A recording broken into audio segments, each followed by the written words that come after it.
I want to talk today about a topic that I strongly suspect that many of you have encountered, and that is the narcissistic individual who portrays what we might call false empathy. Now, there are times when these narcissistic individuals, with their strong need for control and their entitlement and manipulation, may resort to a tactic of appearing to be understanding and caring and concerned, only for you to find out later on that it was nothing more than just that, a tactic. You see, let's keep in mind what empathy truly is. Empathy means that you go inside of that other person's mind and in their heart, and you try to understand their world in that moment from their vantage point. And not just in an intellectual kind of way, but there's an emotive element where you're kind of vicariously getting in there and feeling with that other individual. You want to know what they feel and what they perceive from their vantage point, and you stay with them on that. It creates a feeling of community, a sense of us. Sounds pretty good. Narcissists are not terribly interested in us. The narcissist's favorite word is me, at least in that context. And so because of that sense of entitlement and all, you'll notice that what they refer to as empathy is merely nothing more than a manipulative ploy. Now, there's three different elements here that I want you to become aware of that I would consider to be a part of this false empathy. One is they use what we might refer to as cognitive empathy. And by that, it's like, well, I can cognitively, intellectually identify what I think you're feeling. I see that you're mad, and I know that something's really upset you. Or I can tell that that really has bothered you, or you're feeling uncertain there. And so they'll openly, intellectually identify what you're feeling or perceiving. And it's like, hey, did you notice that? I'm in there with you, right?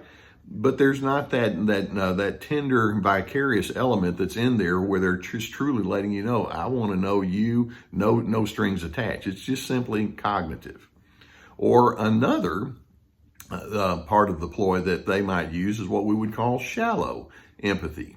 And that is, it may be that they can come across in a very tender way or an understanding way for a while. And yet later on, it's like, well, that didn't last very long. For example, I knew a woman whose husband was a medical doctor, and she said, you know, the crazy thing is when he's with a patient, the bedside manner, he can be friendly and tender and all like that and let them know we're going to get you through this. And then any place else, it's like he's brash, he's harsh, he's insensitive, he's angry, he's argumentative. And so he would be able to pull it out and use it in moments here and there. Or you might have somebody, let's say in a family kind of setting, if they're trying to get a family member to do their bidding, it's like, okay, I can show some tenderness and gentleness. And then once I get my way, it's like, good, I'm going back to the old stuff. I'm glad I don't have to do that too much. The shallow empathy, it just doesn't have much of a root system. Or a third way that we can see that these folks have false empathy is what we would call an agenda-driven empathy. They have a certain mindset as to how things are supposed to be. And if showing you a certain kind of understanding can then allow them to bring you into their agenda, then they're willing to do that. Let's suppose that they have an activity that they want you to join them with. And they can say, yeah, I know that it feels frustrating that you have to set this aside, or you're going to have to be able to do this over here. I'm with you all the way. And then finally, when you come over there, it's like, good, I got my way. And there's the empathy is just part of them trying to meet and maintain an agenda.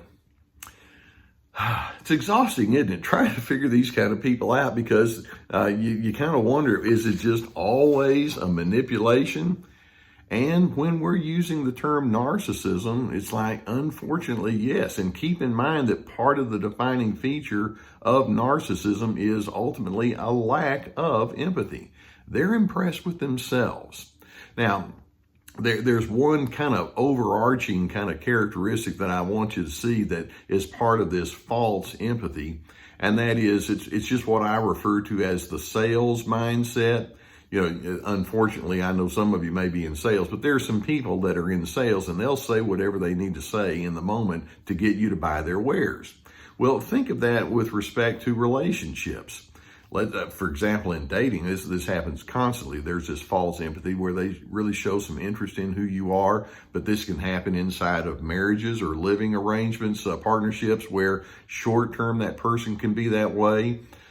In social settings, if you have somebody that wants you to be on their team, or certainly in religious organizations where they're trying to proselytize you and bring them over so that you'll believe the way they want, they can show some interest up front, but long term it's like, no, I'm just getting you over here to be what I want you to be.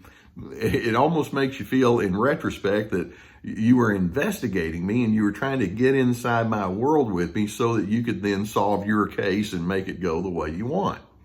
See, there are certain characteristics that you'll need to watch for as the relationship with that person unfolds that will tell you if that empathy is just nothing more than the false variety of it. I'm going to mention 6 things here. Number 1, people who use false empathy also tend to have a lot of what I call imperative thinking.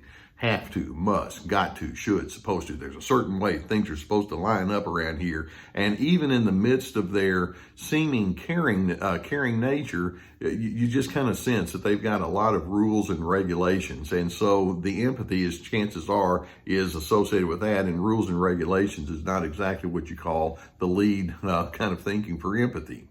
Or a second indicator, typically that goes along with that false empathy, is these individuals ultimately reveal that they have an easy judgmental nature or critical spirit. Let's suppose they're being really nice and caring toward you, and then off to the side you hear them talk critically about other individuals. You know what that tells me? Wait till you leave the room and you're going to be on that list that they're going to criticize too. So in other words, if they were truly an empathetic person, they wouldn't feel the need to put others inside lists and categories that you're either in the club or not. Truly empathetic individuals just feel no need to do that in their lives in general. Or a third indicator that it's probably false empathy is that there's a good deal of impatience that comes along in their relationships.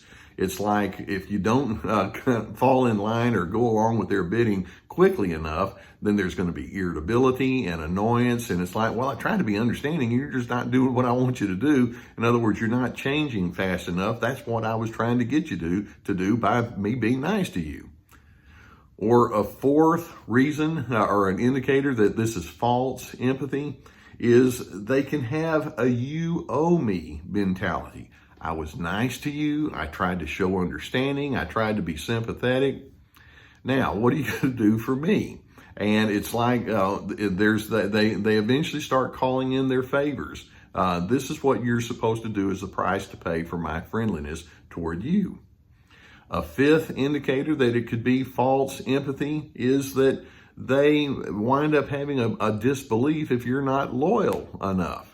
It's like, look, I've been really nice and you owe me your loyalty, which in their mind means conformity. You need to conform to me. That's loyalty. And then a sixth indicator that it's probably false empathy is that they can too quickly turn discussions about different topics into debates or convincing.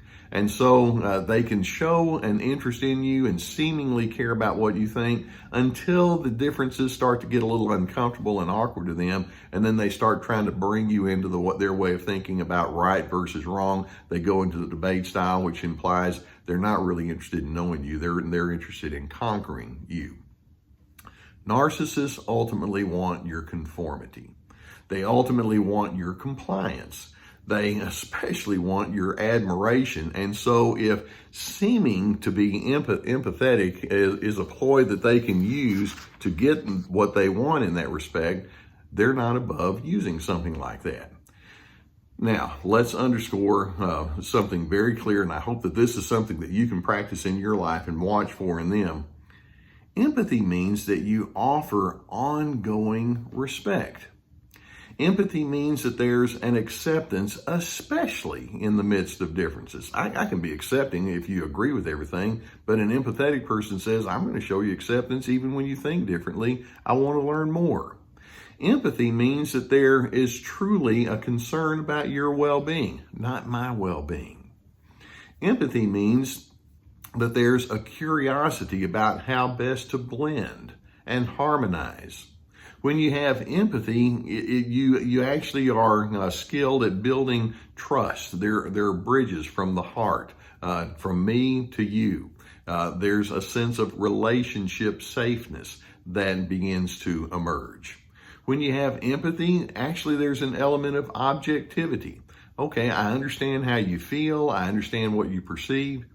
This is making more sense. I know that you feel that way. Now I know how better to proceed with you. Now we can move forward now that we know each other better. Empathy implies a caring intuition as opposed to simply pouncing on you and trying to make you think that they care so that they can get you over to their schemes. So it's kind of like empathy is one of the best characteristics that a person can possibly have, and yet narcissists are willing to say, well, I'll take that characteristic and figure out how to maneuver with it and get my schemes met. That's what they do, and that's part of the whole pattern of narcissism. It's fool's gold.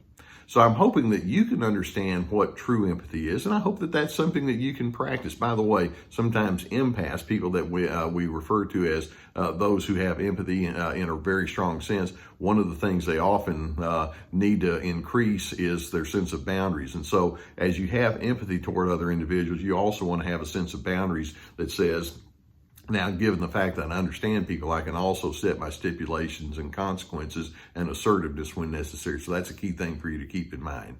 Know what empathy is. Know that you know how to practice in that balanced kind of way. And when that otherwise controlling and self-impressed person comes along and says, "I'm highly empathetic," just watch and see, and if you pick up on some of the things we're talking about, it won't take much time. The falseness, the fool's gold element of it will show up. And the key is, I'm not buying that. Let time show you what it really is. Now, I do hope that videos such as this give you some good stimulation to think things through about. And if you've not already done so, I would encourage you to go beneath the video here and hit that subscribe button. We'll keep more videos coming your way. Sometimes when you have topics like this discussed, it prompts you to think that you could use some counseling. It may be that you have someone there in your area that you could go to their office and get some counseling. And if that's the case, I would encourage that. We know that your mind is turned on, and I think it's a good thing. If you don't have that availability, or if you would prefer, we've also vetted a group that can do online counseling, and their link is below here, below the video, and I would encourage you to avail yourself to that if that would be a possibility or a need that you would have. In addition, we have a link to our library that has our books. We have my online video workshops. We have survivingnarcissism.tv, our website, my drlescarter.com. Lots of resources I'd encourage you to take advantage of. Be aware, be informed, have a knowledge of what we're really dealing with when we talk about empathy. And I'm hoping that as you have a real balanced understanding of what that is, empathy is going to be something that will be a part of your sense of steadiness, calmness, and peace. I especially want you to know your peace and then become a giver of peace.